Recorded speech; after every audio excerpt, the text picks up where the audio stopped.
Gracias, Señor, por ese día.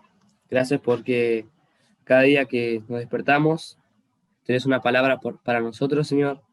Tenés una nueva lección para que podamos aprender.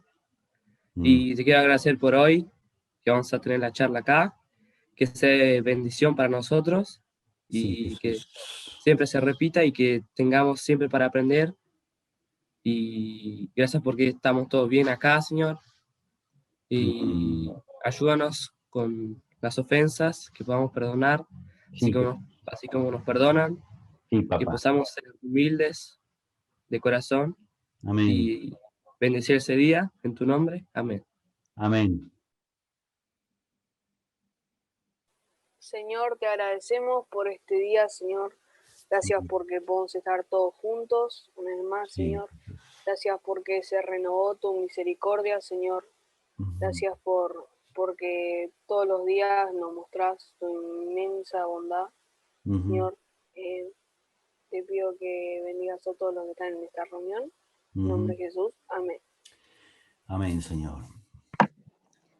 Señor, te damos gracias por este tiempo que podemos compartir, Señor, porque aunque sea a la distancia, Señor, nos podemos reunir acá, Señor, porque vos nos diste este medio y bueno, por el tiempo que podemos compartir. Te damos gracias por Dani, que separó este tiempo para nosotros.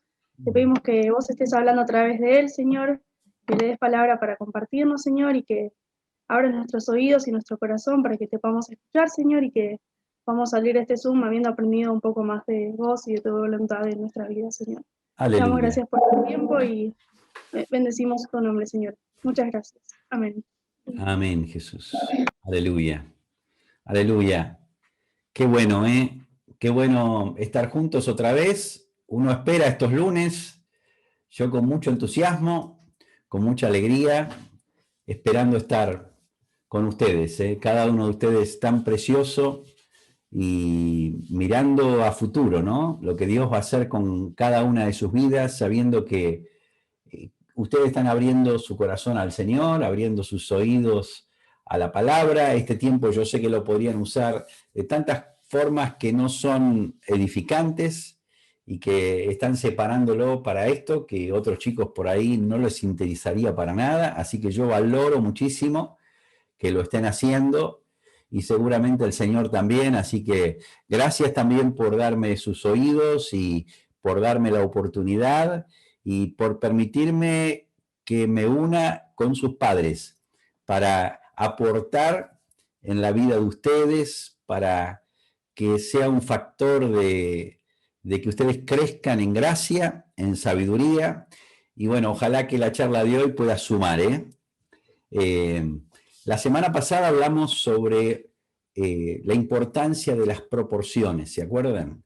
Que la Biblia tiene un montón de verdades y estas verdades están en proporciones y que cuando nos enamoramos de una verdad en detrimento de las otras, por más que esa verdad está en la Escritura, no necesariamente estamos siendo bíblicos. ¿Se acuerdan de esto? Ser bíblico es mantener una armonía de las proporciones de las verdades tal como están en la Escritura. Obviamente, hay momentos donde es necesario enfatizar una determinada verdad. Por ejemplo, en la crianza de los hijos enfatizamos más la obediencia, porque esa es un área, la obediencia a los padres. Un día esa verdad no es que va a ser puesta a un costado de la Biblia, pero no va a ser tan necesaria en esta etapa. Yo no estoy diciendo que no hay épocas donde tenemos que corregir lo que está mal, y a veces para corregir lo que está mal hace falta enfatizar una determinada verdad. Pero una vez que eso está resuelto, tenemos que aprender a volver a las proporciones y no obsesionarnos con una determinada verdad, sino que tenemos que tener el oído abierto al Señor con todo lo que la Escritura tiene para darnos, ¿no? Y dentro de esto hablamos de la necesidad de 4 columnas, 4 pilares de la vida cristiana que son todos igualmente importantes. Hablamos de la oración, de la palabra, ¿se acuerdan? De la necesidad de dar testimonio y de la comunión. Y dijimos que todas estas columnas son necesarias. Yo no puedo ser experto en una y dejar a las otras, porque otra vez cometemos el error de la desproporción. Entonces, alguno es el experto en la oración y dijimos, lo llamamos místico. El otro es experto en predicar la palabra a los perdidos y a ese lo llamamos el militante. El otro es experto en la palabra y lo llamamos el teólogo. Y el otro es experto en la comunión y consulta todo, anda con los hermanos todo el día, pero no tiene profundidad, es el pibe de barrio, que todo necesita hablarlo con los hermanos, pero no busca a Dios, no profundiza en la palabra y tiene una fe corta, porque depende solamente de lo que otros le dicen. Entonces tenemos que ser conscientes de estas 4 columnas y hoy vamos a hablar de una de esas columnas, que es la palabra. Así que vamos a hablar ahora de qué es la palabra de Dios. Esto que les voy a decir ahora probablemente ya lo saben, pero si nunca lo escucharon, les va a resultar súper útil para el resto de sus vidas. Acuérdense lo que les digo. La Biblia, elementos que la componen, elementos que componen la Biblia. Hay 3 tipos de contenido en la Biblia. 3 tipos de contenido. Una parte de la Biblia son relatos, historias, descripciones, comentarios. Otra parte de la Biblia son palabras de hombres, palabras de animales, palabras del diablo, palabras de ángeles. Y finalmente tenemos la palabra de Dios inspirada por el Espíritu Santo. Muchas veces decimos la Biblia es la palabra de Dios, pero la verdad es que la Biblia contiene la palabra de Dios. Pero no todos los que hablan en la Biblia hablan por boca de Dios. Y tenemos que entender esta diferenciación. ¿Entienden esto? ¿Alguien tiene alguna pregunta de esta primera diapositiva? ¿Vamos bien? No, Dani, ¿puedes seguir? Bueno. ¿Por qué no se tarda un more? ¿Seguimos? Vamos a ejemplos. En Juan 4, 4 al 6 estamos leyendo. Este es un ejemplo de historias, de relatos, de elementos que pasan, cosas que pasan. Acá no vamos a encontrar palabra de Dios, sino que vamos a encontrar el relato de un acontecimiento. Acá dice, y le era necesario pasar por Samaria. Vino pues a una ciudad de Samaria llamada Sicar, junto a la heredad que Jacob dio a su hijo José. Y estaba allí el pozo de Jacob. Entonces Jesús, cansado del camino, se sentó así junto al pozo. Era como la hora sexta. Esto da contexto a alguna palabra que sigue o que está antes, pero que en realidad no es una palabra de Dios inspirada por el Espíritu Santo en el sentido de que nos trae una verdad que tengamos que creer u obedecer. ¿Sí? Vamos al segundo ejemplo. Y vino a él el tentador y le dijo, si eres hijo de Dios, di que estas piedras se conviertan en pan. ¿Quién está hablando acá? Satanás, ¿no? Satanás. Esta no es palabra de Dios inspirada por el Espíritu Santo. Esto es palabra de Satanás que Dios y el Espíritu Santo permitieron que conozcamos. Pero tenemos que diferenciar que acá no está hablando Dios, acá está hablando el diablo.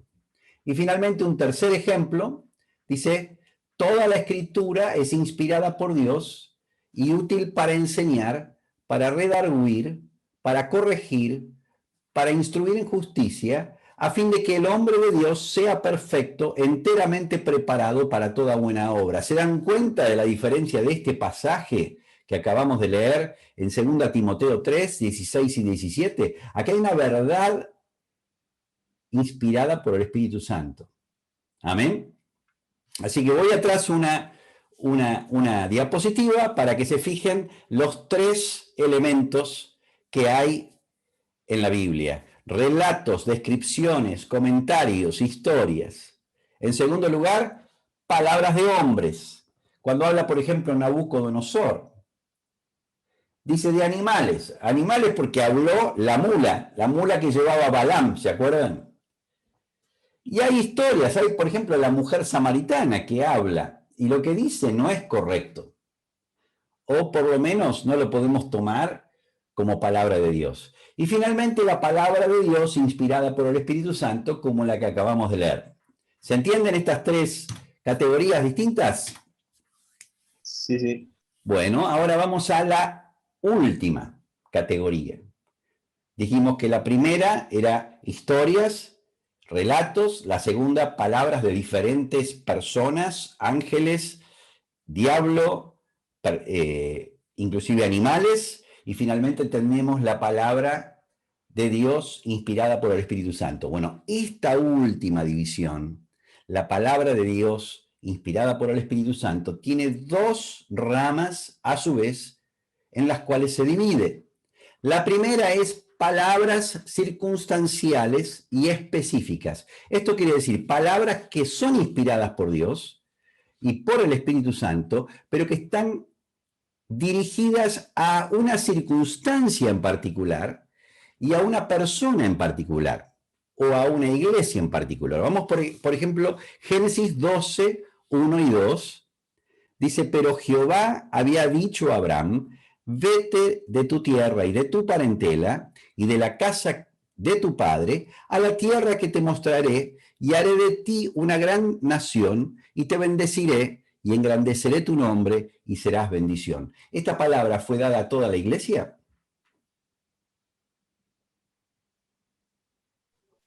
No, solo Abraham. Solo Abraham. Sería muy loco que algún hermano se levanta una mañana, abre la Biblia y justo cae en la hoja Génesis 12, 1 y 2 y sienta que Dios le está diciendo que deje su tierra y su parentela. Acá hay un mandato de Dios, dice. Hay que dejar la tierra, hay que dejar la parentela. Entonces viene la esposa y le dice, mirá querida, nos tenemos que ir. Vamos a dejar a nuestros padres, vamos a dejar a nuestra ciudad, porque Dios manda que hagamos esto. Eso sería una locura, ¿no es cierto? Estaría re mal. No es lo que está queriendo Dios decir. Esta es una palabra circunstancial y específica. Ahora vamos a la segunda gran división, que es la palabra universal y eterna. Es decir, para todas las personas, para todos los tiempos, que no varía según la circunstancia. Honra a tu padre y a tu madre, que es el primer mandamiento con promesa, para que te vaya bien y seas de larga vida sobre la tierra. Esto no fue dicho al hijo de Moisés o al hijo de algún apóstol. Esto le corresponde a todos los hijos. Esto es parte de los 10 mandamientos. Esto es parte de la ley de Dios. Por lo tanto, tenemos que aprender a diferenciar en estas dos categorías para que no nos confundamos. Porque que esté en la Biblia no significa que eso es específico para mí. Aunque en este caso, cuando se trata de una palabra universal y eterna, entonces sí se aplica para mí y para todos los hombres, para todas las circunstancias, para todas las edades. Alguien pregunta, ¿pero yo tengo que obedecer a mi papá? Mi papá es medio loco. Y sí, lo tenés que obedecer. No hay permiso para no obedecerlo. Ahora, no tenés que dejar la tierra y la parentela. No tenés que irte a un lugar. Eso fue dicho a un hombre en una circunstancia específica y con un plan específico de Dios. ¿Me siguen? Sí. Seguimos. A la vez, la palabra universal y eterna se vuelve a dividir. Fíjense cómo se está abriendo la Biblia. La palabra universal y eterna se divide en dos grupos. Estos dos grupos ya han escuchado muchas veces. Se dividen en querigma y didaqué. Por ejemplo, esta verdad, todo lo puedo en Cristo que me fortalece, es un querigma. Ahora vamos a ver bien qué es un querigma, cómo se explica un querigma, pero ya nos vamos a ir dando cuenta por el tipo de pasaje que escogemos. Un ejemplo de didaqué, por lo cual, desechando la mentira, hablad verdad cada uno con su prójimo, porque somos miembros los unos de los otros. Fíjense que el versículo querigma, todo lo puedo en Cristo que me fortalece, claramente no es un mandamiento, es una verdad. Es lo que llamamos una proclama. Y el versículo 2, es decir, por lo cual, desechando la mentira, hablar verdad cada uno con su prójimo, porque somos miembros los unos de los otros, esto es claramente una cosa distinta, esto es un mandamiento. Entonces vamos a ver bien la diferencia entre querigma y didaqué. El querigma es proclama, revela el hecho de Cristo, es decir, apela porque toda la historia revela el hecho de Cristo. Desde que el hombre peca, dice Pedro que ya Jesús fue inmolado desde antes de la fundación del mundo. Entonces toda la Biblia nos lleva, nos apunta a Cristo. Y el querigma ahora en esta era cristiana, en esta era donde Jesús está reinando en los cielos y está reinando en nuestras vidas, apunta a lo que Dios hizo, lo que ya está hecho, no cosas que tiene que hacer. Ya lo vamos a ir viendo con diferentes pasajes. El contenido del querigma es la verdad, lo que no se discute. Apela a la fe, es decir, despierta la fe. Como este versículo que acabamos de leer, todo lo puedo en Cristo que me fortalece. No es algo que yo tenga que hacer, es algo que tengo que creer. Es algo que despierta mi fe. Y el objetivo del querigma es que estemos llenos de Cristo, llenos de fe. Y se expresa en un modo afirmativo, es decir, no hay duda de lo que ya ocurrió. No hay elementos que traigan una sombra sobre lo que Jesús hizo en la cruz, sobre la voluntad de Dios, sobre el amor de Dios y un montón de cosas que forman parte de lo que sería el querigma. ¿Amén? ¿Se entiende? En cambio, la didaqué son mandamientos que revelan la voluntad de Dios. El querigma nos revela lo que Dios hizo en Jesús y la didaqué nos revela cuál es la voluntad de Dios. El contenido de la didaqué son los mandamientos, son las instrucciones, son las enseñanzas de cómo hay que vivir. Y apela ya no a la fe, sino a la obediencia. Siempre decimos así, con el querigma yo me pregunto, ¿lo creo? Pero con la didaqué yo me pregunto, ¿lo obedezco? Ahora vamos a ver un ejemplo juntos de querigma y didaqué. El objetivo, en este caso, no es que estemos llenos de Cristo, sino que seamos como Cristo. Si yo estoy lleno de Cristo, voy a ser como Cristo, pero necesito saber su voluntad. Así que la didaqué es como el parámetro con el cual yo me tengo que medir para saber si voy bien. Mi fe tiene que producir las obras que son la voluntad de Dios. Cuando mi fe es muy alta, supuestamente muy alta, y mi vida no está produciendo la voluntad de Dios, haciendo la voluntad de Dios, claramente mi fe está mal. Y claramente no entiendo los mandamientos. Por eso se expresa en un modo imperativo, es decir, no hay una opción. En una forma de decirlo es, no hay un libre albedrío. Dios manda que obedezcamos su ley. Dios manda que hagamos su voluntad. Dios no nos dice a nosotros, hey muchachos, si ustedes quieren, hagan lo que yo les digo. Y si no, háganlo también. Hagan como a ustedes les parece. Nunca Jesús dijo eso. Nunca los apóstoles dijeron eso. Nunca Dios propuso a ver qué les parece, muchachos, si les gusta la idea de obedecer a los padres. Él dijo, obedezcan. Por eso el modo es imperativo. Dios es el creador, el que impone su ley, porque su ley es la que Él estableció y es lo mejor para el hombre. Y el hombre que no hace la voluntad de Dios paga las consecuencias. Amén. Así que fíjense cómo venimos arrancando de la Biblia que dijimos que contiene la revelación de Dios, contiene la palabra de Dios, pero no es la palabra de Dios, porque también hay relatos, hay situaciones históricas, y también hay palabras de hombres, de animales, del diablo, y también finalmente dijimos que está la palabra de Dios, inspirada por el Espíritu Santo.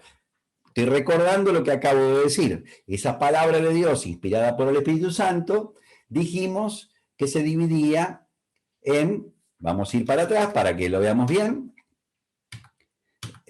circunstancial y específica, y universal y eterna. La circunstancial y específica es palabra de Dios, pero dicha para una circunstancia específica, mientras que la universal y eterna es para todos los hombres y de todas las edades. Pero la universal y eterna a la vez se divide en querigma y didaqué. El querigma es proclama, apela a la fe, son verdades que tengo que creer y que me ayudan a estar lleno de Cristo y de su verdad.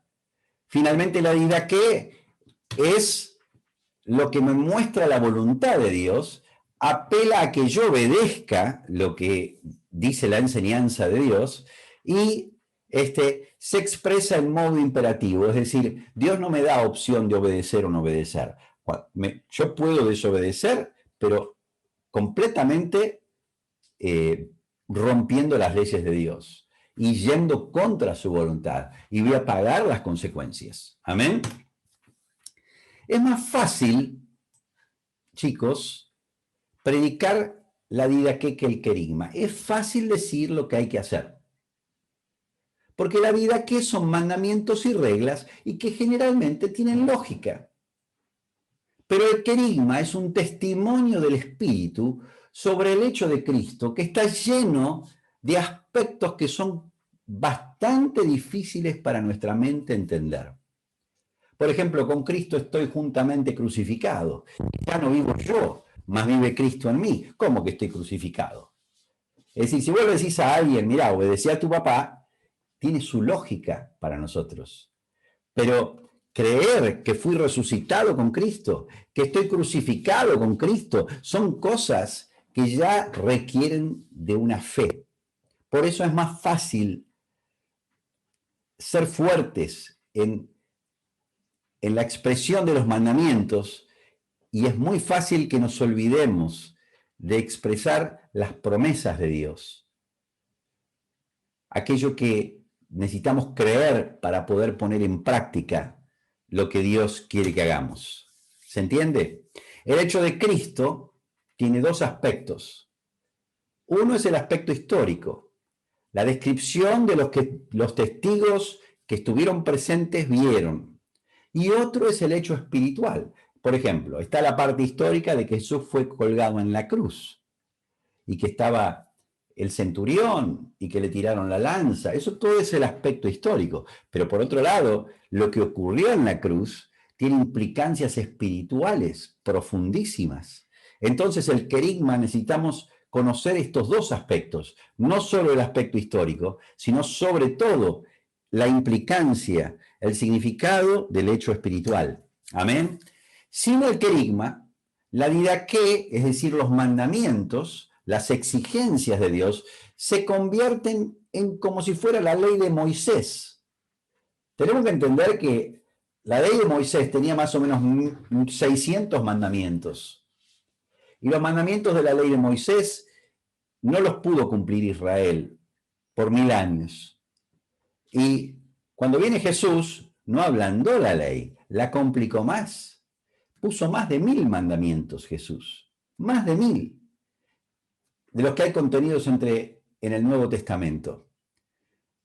Y encima estos mandamientos que hay en el Nuevo Testamento son mandamientos que apuntan a nuestras intenciones, no tanto hechos externos. Entonces son más complicados. Cuidado que no vaya el querigma y la didaqué juntos. La manera en que nosotros podemos cumplir con la ley de Dios expresada en el Nuevo Testamento, que es mucho más complicada que la ley de Dios expresada en el Antiguo, es que nosotros conozcamos y creamos las verdades eternas que hacen posible que podamos vivir conforme a los mandamientos del Nuevo Testamento. Por ejemplo, os daré corazón nuevo, pondré espíritu nuevo dentro de vosotros, quitaré de vuestra carne el corazón de piedra y os daré un corazón de carne y pondré mi espíritu dentro de vosotros. Esto es una verdad profunda que no la puedo separar de amar al prójimo. Porque yo puedo hacer la voluntad de Dios, que es amar al prójimo, y lo puedo hacer porque Cristo está en mí y porque Él puso su espíritu dentro de mí, porque Él me sacó el corazón de piedra y me puso el corazón de carne. Yo tengo que preguntarme, ¿yo lo creo esto? Yo lo creo. Entonces, el querigma, dice acá, tiene dos elementos. El neuma, es decir, el espíritu, y el poder, la dinamis. Estas dos palabras son las que vienen dentro del querigma. Viene poder de Dios y viene fuerza de Dios, viene el Espíritu de Dios, perdón, y viene el poder de Dios en esta verdad. No se olviden que Cristo es el Logos, es la palabra. Entonces, al decir la verdad de Dios, en realidad estamos trayendo a Cristo a nosotros. No estamos trayendo una verdad, estamos trayendo a Cristo. Cristo se revela a través del Espíritu y ese Espíritu, cuando es invocado en nosotros a través de la verdad, termina produciendo en nosotros poder. Amén. Es decir, imposible obedecer los mandamientos de Dios sin creer el querigma, sin conocer el querigma. El querigma es Cristo mismo, es la palabra, pero que es dada por el Espíritu. Por eso decimos que esta palabra, estas verdades están inspiradas por el Espíritu Santo. Escribieron los apóstoles, pero ellos escribieron inspirados por el Espíritu Santo y Él nos revela a Jesucristo. Así que el Espíritu que está en nosotros y el Espíritu que dio a luz la palabra que leemos, nos revela a Jesús, nos revela la obra de Jesús, el poder de Jesús, el hecho de Cristo. El querigma me da el poder y la fuerza para cumplir con la didaqué, es decir, con los mandamientos.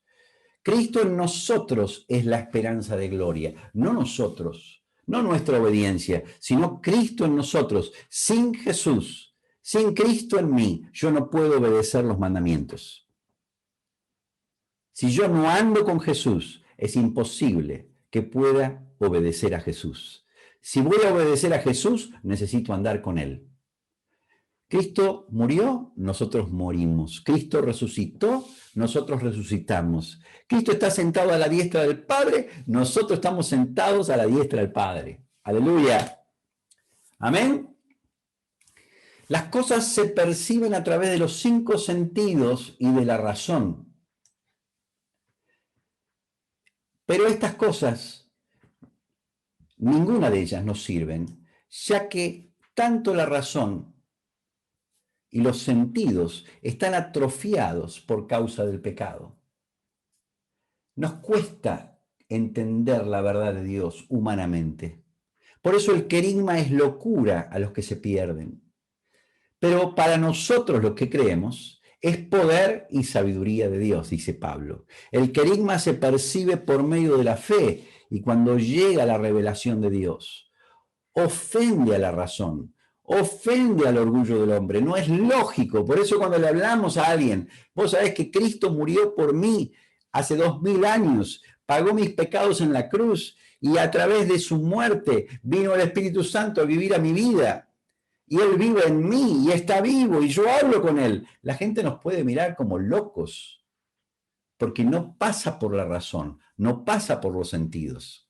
El querigma se percibe por medio de la fe. Cuando el querigma lo mandamos a la oficina de la razón, dice Daniel Líbano, el querigma es rechazado por inaceptable e ilógico. Las verdades de Jesús. Pero cuando lo pasamos por la fe, se produce la inspiración del Espíritu Santo, el Espíritu Santo se activa en nosotros y por lo tanto crece el poder de Dios en nosotros. Acá dice Pablo, porque no me avergüenzo del Evangelio, porque es poder de Dios para salvación a todo aquel que cree, al judío primeramente y también al griego, es decir, al gentil, porque en el Evangelio la justicia de Dios se revela por fe y para fe, como está escrito, mas el justo por la fe vivirá. Muchachos, chicas, ustedes van a vivir por fe solamente la voluntad de Dios. El justo vive por fe. Es la fe la que produce las obras. Las obras no vienen como fruto de nuestro esfuerzo, vienen como fruto de poder creer lo que Dios dice, creer lo que el Espíritu Santo revela, creer que Él está en nosotros y que ha hecho la obra en nosotros que Él nos dijo que hizo. Amén. El justo por la fe vivirá. Por eso nos preguntamos, ¿qué es lo que creo? Porque según lo que creo, soy. Si yo creo que lo que me va a hacer feliz es la plata, me voy a pasar la vida buscando plata. Y voy a llegar al final de mis días y voy a decir la verdad que no estaba por acá. Si yo creo que lo que vale la pena vivir y lo que me va a traer felicidad es el placer, la música, no sé, tantas cosas que hay hoy, yo me voy a dedicar a eso. Pero si yo creo que en el Espíritu de Dios, que en el Hijo de Dios está la vida y que sus palabras son las palabras de vida eterna y que su voluntad es perfecta, yo voy a vivir para cumplir aquellas palabras. Voy a hacer que esas palabras sean mías y voy a vivir toda mi vida sin mirar atrás hasta que su palabra se cumpla en nuestras vidas. Amén. Así que según creo, soy. Y el justo vive por la fe. Amén. Vamos a analizar este pasaje. Ustedes ya lo saben esto, ya lo han hecho 20 veces, pero rápidamente, acá hay un pasaje que nos permite ver cómo se divide querigma y didaqué. Estamos viendo Colosenses 3, del 1 al 5. ¿Están conmigo? A ver, digan algo, así yo me quedo tranquilo de que nadie se durmió, que nadie está perdido. Estamos acá, pa, estamos acá. Sí, Dani. Estamos activos. Están ahí porque con esto de la pantalla esta, yo no los veo a ustedes. Yo estoy hablando contra una pantalla con un documento. Es bastante plomo esto. Bueno, ahí vamos. Vamos a analizar Colosenses 3, del 1 al 5. Un pasaje muy conocido. Dice así: pues habéis resucitado con Cristo. ¿Por qué está en amarillo? Porque es querigma. Exacto. Ahora dice, buscad las cosas de arriba, porque está en celeste. Porque es didaqué. Por de qué. ¿Qué es la didaqué? Mandamiento. Un mandamiento. Así que estamos poniendo con celeste los mandamientos y con amarillo las verdades. Cuando hay una verdad, ¿qué tengo que preguntarme? Lo creo. Muy bien. ¿Y cuando hay un mandamiento, qué tengo que preguntarme? Lo obedezco. Bueno, en este caso, yo creo que he resucitado con Cristo, me tengo que preguntar. Ahora leo, buscar las cosas de arriba. ¿Estoy buscando las cosas de arriba? ¿Se ve? ¿Se dan cuenta? Esto nos enseña a leer la Biblia, chicos, es importantísimo. A veces leemos la Biblia como si fuera un libro escrito por Borges. Y esto no es un libro escrito por Borges. Está la verdad eterna de Dios reflejada en la palabra y Cristo es la palabra. Bueno, habéis resucitado con Cristo, donde está Cristo a la diestra de Dios. Poner la mira en las cosas de arriba y no en las de la tierra. Perdón, esto está mal, eso va en celeste. Perdonen, chicos, lo hice muy rápido y esto hay que ponerlo en celeste. Poner la mira en las cosas de arriba y no en las de la tierra. Es un error. Ahora Era para ver si sí. estábamos atentos, Dani. Yo sé que vos no ¿Ya lo habían visto? ¿Ya lo habían visto? No. Muy bien, muy bien. Ahora vuelve al querigma, porque habéis muerto y vuestra vida está escondida con Cristo en Dios. ¿Lo creo? Cuando Cristo, vuestra vida, se manifieste, entonces también vosotros seréis manifestados con Él en gloria. Otra vez, es una verdad que tengo que creer. Pero fíjense cómo me ayuda a obedecer lo que está en celeste. Hacer morir, pues. ¿Qué quiere decir esto? Como Cristo se va a manifestar y nosotros seremos manifestados con Él en gloria, hagamos morir lo terrenal. ¿Entiende? Todo va unido, los mandamientos van unidos al querigma. ¿Qué tenemos que hacer morir? Fornicación, impureza, pasiones desordenadas, malos deseos y avaricia, que es idolatría. Miren lo que es el cuadro que les acabo de dar. Yo lo desglosé para que fuera más fácil de entender. Acá tenemos en el lado izquierdo, tenemos la Biblia, ¿sí? Y fíjense las tres divisiones: relatos, descripciones, comentarios. Luego están las palabras de hombres, de animales, diablo, ángeles, etc. Finalmente está la palabra de Dios inspirada por el Espíritu Santo, pero esta se divide en dos rubros: circunstancial y específica, que ustedes ya saben qué es, y universal y eterna. A la vez, la universal y eterna se divide en querigma y didaqué. ¿Qué les parece? Muy bueno. Muy bueno. Esto se llama introducción Muy bueno. a la Biblia, ¿ok? ¿Estamos? ¿Hasta acá me siguieron? Sí, Sí, pa. Dani, claro. Sí, Se entendió bien. Bueno, son 7:58. 7:58. Vamos a emplear 10 minutos más y vamos a ver una lección más, ¿ok? La tenía ahí en la manga por si nos daba el tiempo. Estoy yendo rápido porque tenemos que cubrir mucho material. Si no, se nos va a ir todo el año y no vamos a avanzar. Pero ustedes son todos capos, inteligentes, son personas brillantes, que están llenas de Jesús, están Yo llenas soy del Espíritu divino, soy Santo. genial y me recrees. Sí, exactamente. Exactamente. Cuidado con esa Barbie, cuidado con esa Barbie. Está prohibida la Barbie. Bueno, vamos. ¿Les abrió la cabeza esto o no? ¿Se explotó? sí, muy bueno. Sí, un montón. Muy bueno, pa. Bueno, chicos, tenemos que tener mucho cuidado. Cuando leemos algo en la Biblia, tenemos que preguntarnos: ¿esta palabra es para mí o es circunstancial y específica? Es decir, para la persona a la cual se le está hablando. ¿Sí? Vamos a ver algo que nos va a ayudar. Este nuevo PowerPoint nos va a ayudar a ejemplificar esto y a hacer bien práctico lo que estamos tratando de enseñar hoy. Vamos a ver acá. ¿Ven?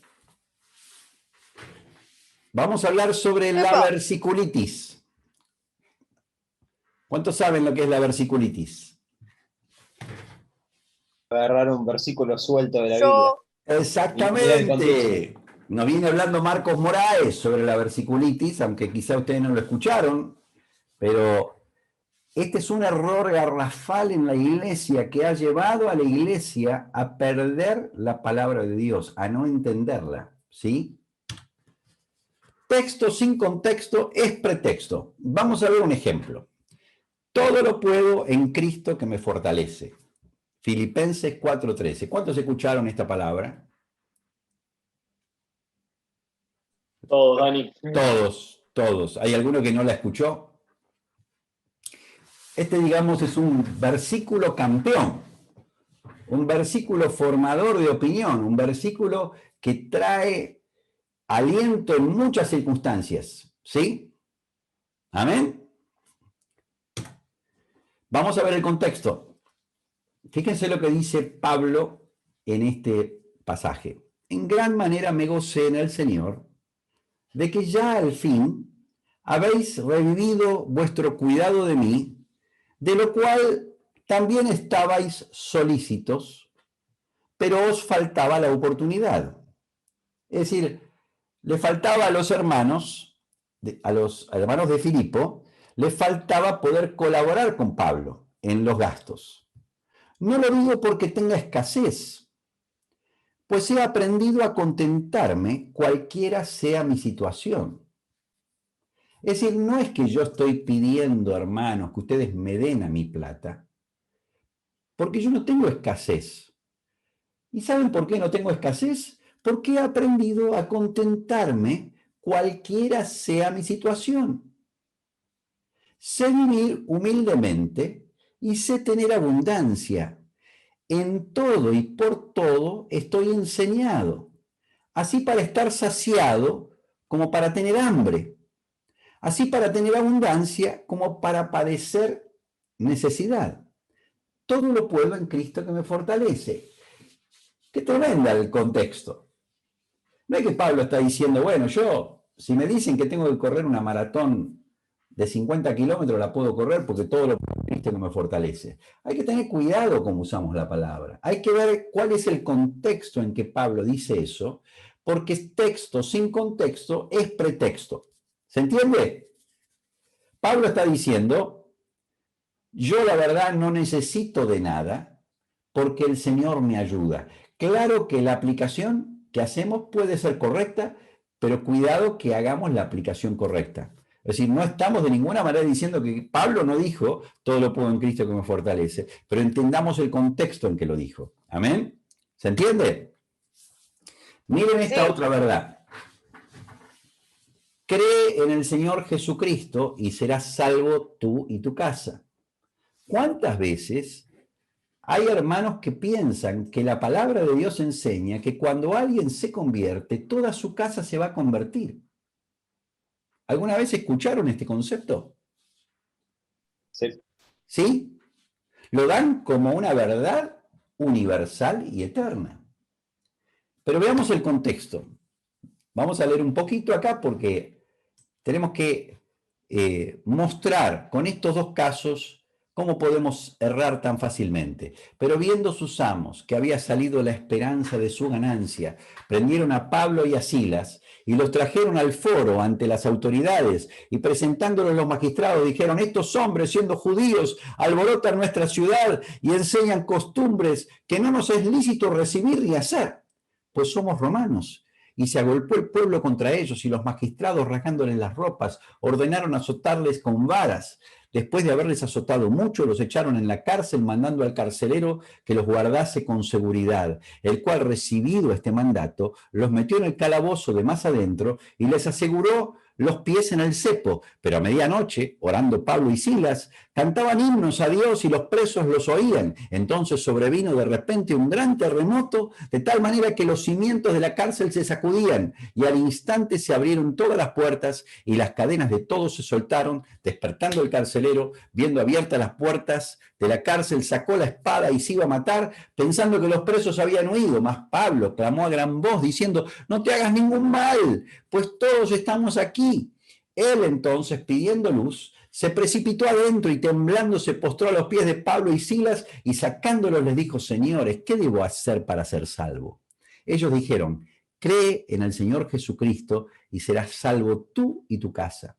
Y le hablaron la palabra del Señor a él y a todos los que estaban en su casa. Y él, tomándolos en aquella misma hora de la noche, les lavó las heridas y enseguida se bautizó él con todos los suyos. Amados, ¿qué es el contexto?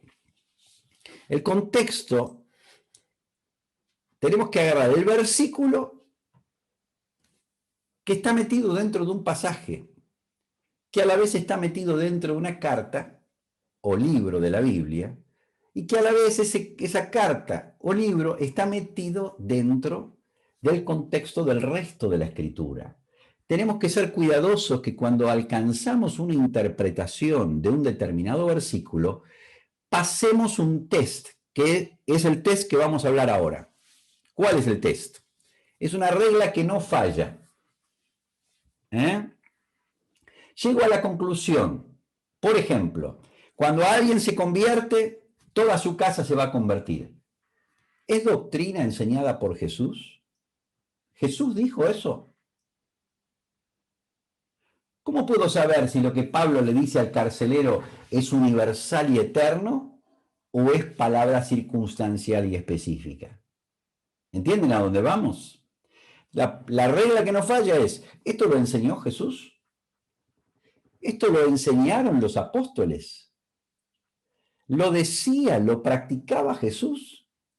Lo decían, lo practicaban los apóstoles y la iglesia primitiva. En algún lado hay una enseñanza de este principio, de esta conclusión, de que cuando alguien se convierte, toda su casa se va a convertir.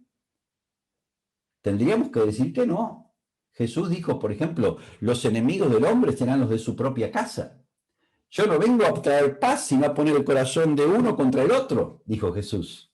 Entonces, claramente, no siempre nuestras conclusiones pasan ese test. Hay 3 ejemplos de enseñanzas que no pasan este test. El primer ejemplo es el Evangelio de la Prosperidad. El otro día pasé por una iglesia, un salón, que decía así: rompiendo las barreras, vení a cumplir tus sueños. ¿Eso alguna vez lo predicó Jesús? ¿Eso alguna vez lo predicaron los apóstoles?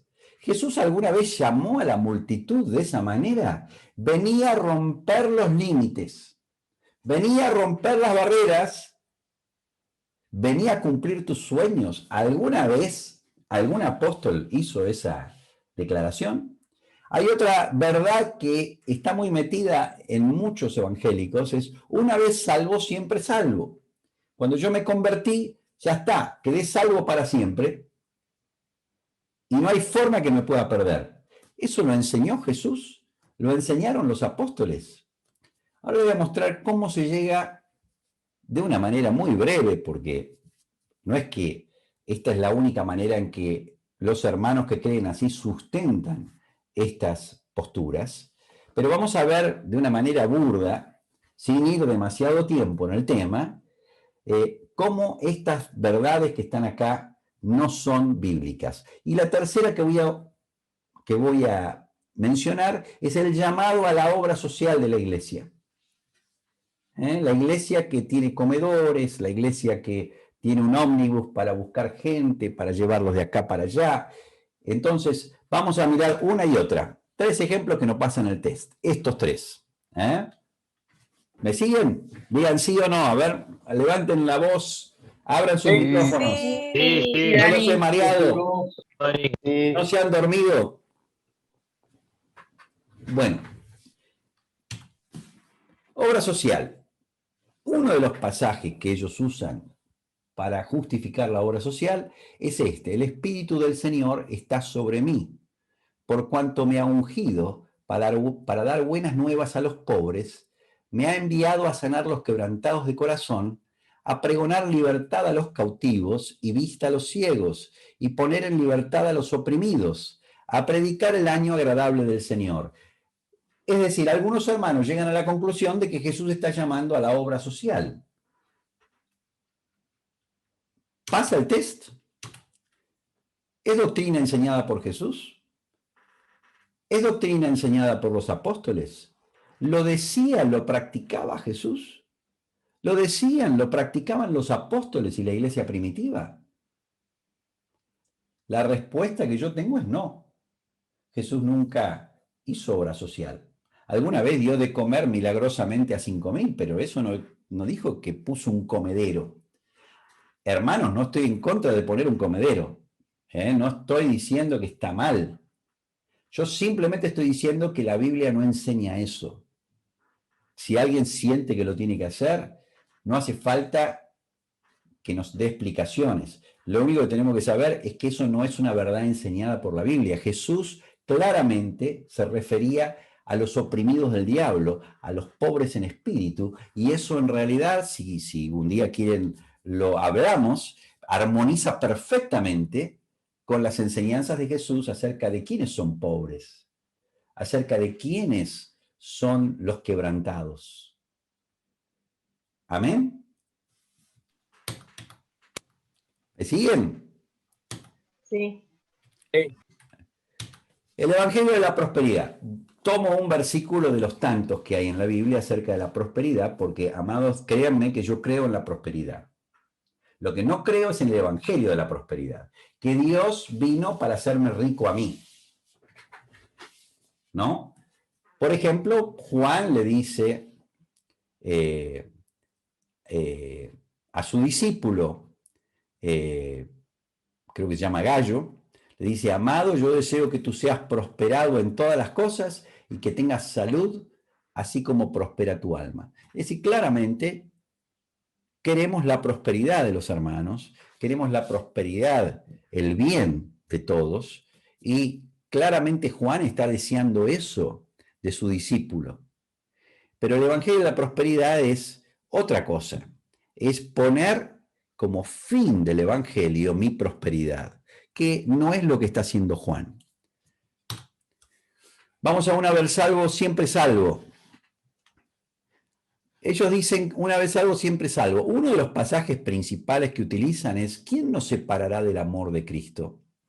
Tribulación, angustia, persecución, o hambre, desnudez, o peligro, o espada. Como está escrito, por causa de ti somos muertos todo el tiempo. Esta parte no la ponen. Somos contados como ovejas de matadero. Antes, en todas estas cosas, somos más que vencedores por medio de aquel que nos amó, por lo cual estoy seguro de que ni la muerte, ni la vida, ni ángeles, ni principados, ni potestades, ni lo presente, ni lo porvenir, ni lo alto, ni lo profundo, ni ninguna otra cosa creada nos podrá separar del amor de Dios, que es en Cristo Jesús, Señor nuestro. Amados, este pasaje no está diciendo el pecado no nos va a separar, la infidelidad no nos va a separar.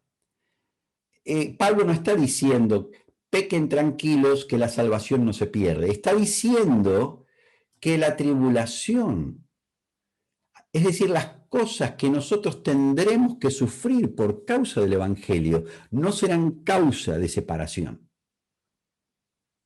Porque no hay nada. Este es un canto a la fidelidad de un discípulo. No es un canto a la infidelidad y a la pecaminosidad de un discípulo que conserva la salvación. ¿Ven lo que quiero decir? ¿Entienden lo que quiero decir?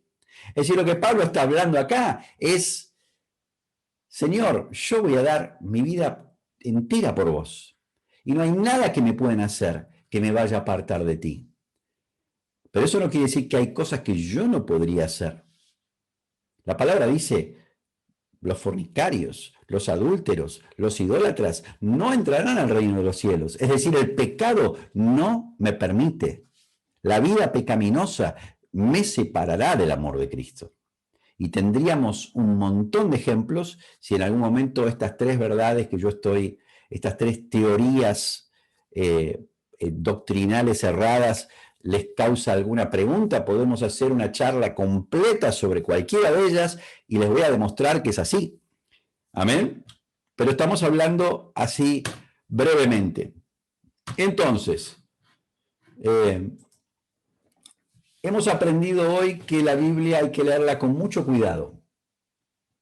A la Biblia no tenemos que venir para encontrar lo que nosotros queremos encontrar, sino tenemos que venir a la Biblia para ponernos debajo de ella y para encontrar lo que Dios quiere para nosotros. Existe la versiculitis, que es una forma de sacar del contexto un pasaje y de esa manera quitarle el significado original que tiene y armarme una doctrina. Y la verdad es que estamos en un mundo donde muy pocos realmente escudriñan las Escrituras.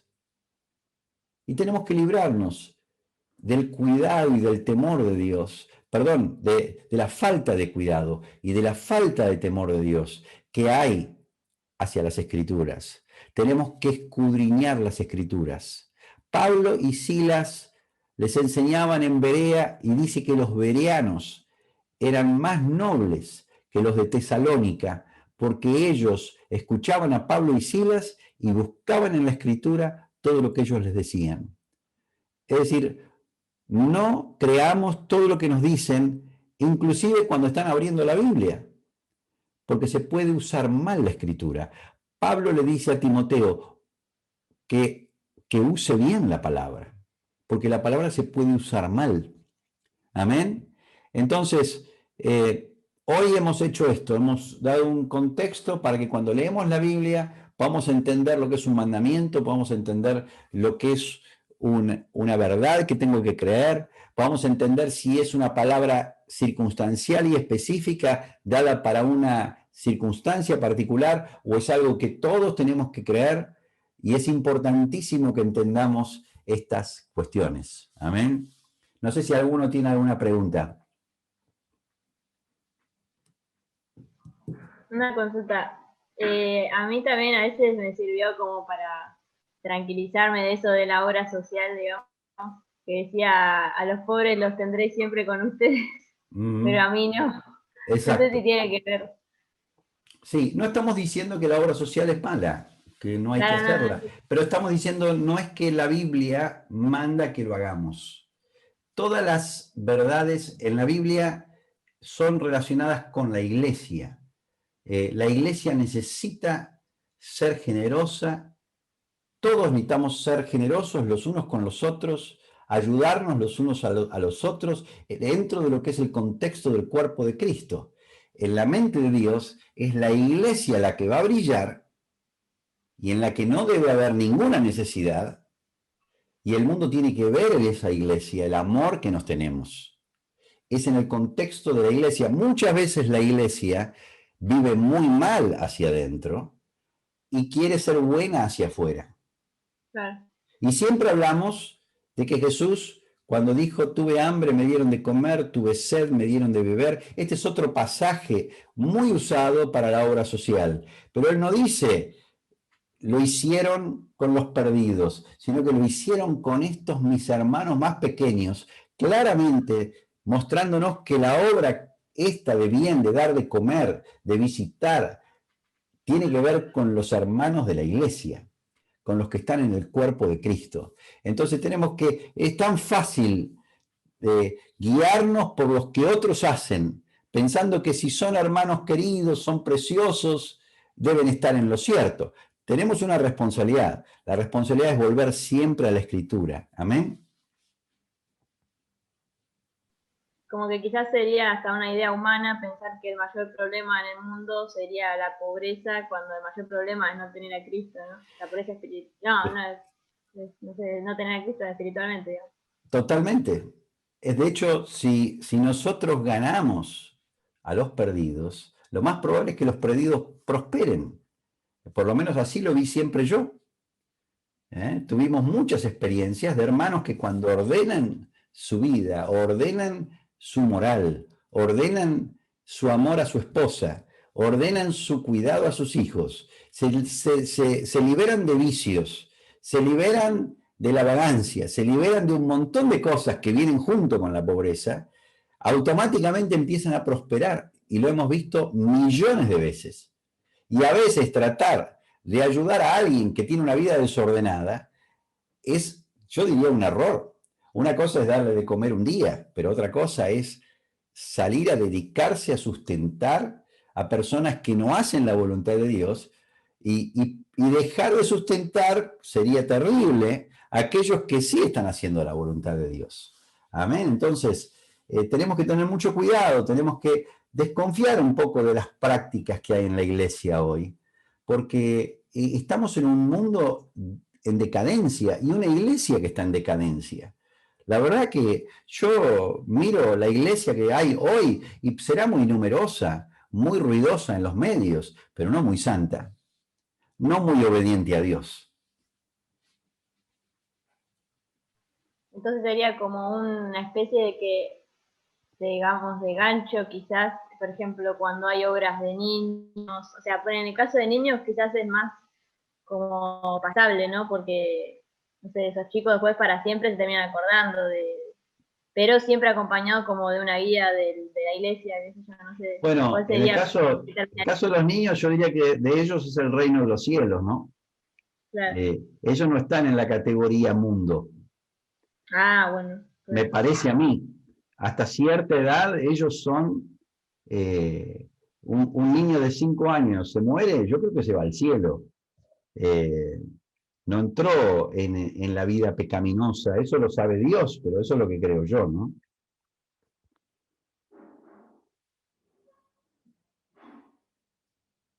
¿Alguien tiene más para decir? ¿Puedo decir algo? Sí. Yo pensaba qué importante orar y estar llenos del Espíritu Santo al momento de leer, porque para leer Aleluya. y entender, para no leer ni entender con nuestra mente, sino con la de Cristo. Amén. Amén. Ustedes saben, hay un pasaje, hay un tema en la Biblia que hace poquito di una charla con los hermanos de Chile sobre divorcio y recasamiento, que es increíble cómo la iglesia puede pensar que hay una cláusula de excepción que quiere decir que la infidelidad es un permiso para que alguien se divorcie. Eso rompe todo lo que hay en la Biblia. O sea, si usamos la regla de los contextos que acabo de explicar, ¿no? Que un pasaje, un versículo está dentro de un pasaje está dentro de un libro, ese libro está dentro de la Escritura. No pasa ninguno de estos test. Imagínense que si Jesús estuviera diciendo que alguien puede divorciarse y volver a casarse cuando la esposa o el esposo ha sido infiel, estaría siendo mucho más blando que la ley de Moisés. O sea, no encajaría en la ley del amor que todo lo sufre, todo lo espera, todo lo soporta. No encajaría con otros pasajes donde el propio Jesús dice que el recasamiento de uno no le da permiso al otro para casarse. Entonces, es una conclusión infantil. Es una conclusión completamente que no pasa ningún test teológico. Es solamente una conclusión para personas que no conocen la palabra, para personas que no tienen temor de Dios, para alguien que viene a buscar un resultado. Y el desvío es dramático. Es dramático. Porque hoy tenemos iglesias donde más de la mitad de las personas en esos grupos son adúlteros o son fornicarios. Y la palabra dice claramente: los adúlteros y los fornicarios no entrarán al reino de los cielos. Entonces, ¿quién puede tergiversar las escrituras? ¿Quién cree? Jesús dijo, si alguno, hablando de la ley de Moisés, si alguno quebranta uno de estos mandamientos muy pequeños y así enseña a los hombres, muy pequeños será llamado en el reino de los cielos. Pero si alguien los hace y los enseña, este será llamado grande. De cierto os digo que si ustedes no superan la justicia de los escribas y fariseos, no entraréis al reino de los cielos. Bueno, tema muy, muy, muy importante.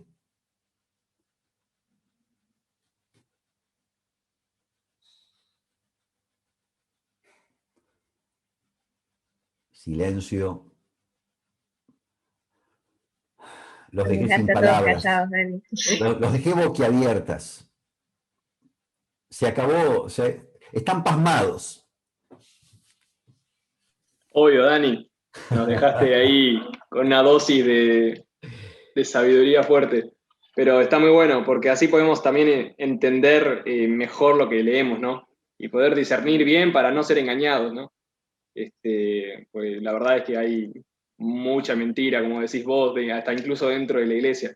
Y nos hace muy bien poder estar atentos a eso y poder hacer, como decías vos, no me acuerdo quiénes eran, que dijiste, los de Tesalónica o los de Berea. Los de Berea eran más nobles que los de Tesalónica. Claro, poder abrir las Biblias y poder comparar todo lo que se dice con lo que está ahí escrito. Es muy útil, la verdad. Así que gracias. Bueno, Pablo le dice a los Gálatas, ¿quién los hechizó? ¿Cómo llegaron a creer en otro evangelio? Ya era un problema en aquella época. No es que el problema lo tenemos hoy, ya lo tenían ellos. Cuando Juan escribe sus cartas, él habla mucho contra una doctrina que había en ese momento, que era una mezcla de un entendimiento de la cultura predominante en el primer siglo acerca del gnosticismo, que es un tema, bueno, no lo vamos a desarrollar, pero Juan ya empieza a contradecir los preceptos del gnosticismo en la iglesia y están las propias cartas de la Escritura. Entonces imagínense el lío que hay hoy cuando se nos habla que en los últimos tiempos va a haber falsos maestros y falsos profetas que van a enseñar cosas erradas. Por eso es que estamos hablando de esto con ustedes. Porque no importa lo que diga yo, o lo que diga Daniel Livano, o lo que diga el más grande pastor de la tierra. Lo que importa es lo que dice la Escritura. La palabra dice, el cielo y la tierra pasarán, pero su palabra permanecerá para siempre. Entonces guarda, porque en el cielo no nos va a estar esperando algún pastor, algún diácono a ver si pasamos o no pasamos. ¿Eh? El que va a hacer el juicio es el propio Jesús, que se va a sentar en el trono y va a juzgar. Entonces, más vale que sepamos lo que dice Él. Más vale que nos preocupemos en conocer su voluntad. Y estos dos canales, Querigma y Didaqué, necesitamos tenerlos bien claros. Necesitamos preguntarnos, ¿lo creo? ¿Lo obedezco? Y cuando leemos la Biblia se tiene que volver algo práctico, no un conocimiento teórico. Amén. Amén. Dani, vos decís que está bueno ponerle que cuando estemos leyendo vayamos como practicándolo, ponerle, estamos leyendo y decimos, bueno, ¿esto qué sería? Sí, totalmente. Yo tengo así, mi Biblia la tengo digital y es muy común que yo agarre un pasaje entero y para mí todo lo que es querigma es amarillo y todo lo que es didaqué es celeste. Entonces, tengo una mirada visual, ¿no? Pero no nos olvidemos de esto, ¿eh? No nos olvidemos de esto que yo lo dije en esta charla. Es muy fácil enseñar didaqué, pero necesitamos el querigma. A veces creemos que con tener bien claro los mandamientos es suficiente. No es suficiente. Yo no puedo hacer los mandamientos si yo no estoy creyendo las verdades, las proclamas. No hay forma que el hombre vaya a cumplir con los mandamientos de Dios si no vivimos llenos de verdad, llenos del poder de Dios, llenos de la fuerza que viene en la palabra. Dice el Señor que Él manda su palabra y que su palabra no vuelve a Él vacía, sino que va y cumple con lo que Él le encomienda. Es decir, la palabra de Dios, el querigma, es vida, es poder, es Espíritu Santo, es Cristo mismo. Entonces, guarda con concentrarnos demasiado en los celestes, que se van a volver una carga mucho más pesada que la propia ley de Moisés. No se olviden de eso.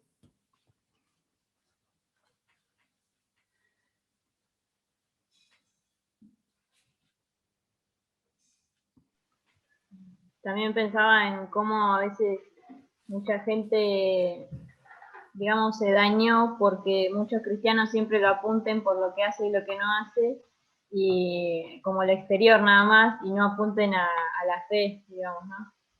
Entonces eso quizás también dañó mucho a los que quizás se querían convertir o, bueno, estaban ahí en el borde, ¿no? Es el justo vivirá por fe. Sin fe es imposible agradar a Dios. En otras palabras, sin fe es imposible hacer lo que Dios quiere. Hebreos 11 dice, es necesario que el que le busca crea que le hay y que es galardonador de los que le buscan. No me alcanza con conocer la voluntad. Yo necesito saber que Él está, que Él es verdad, que lo que Él hizo ocurrió y que es una realidad en mi vida. Amén.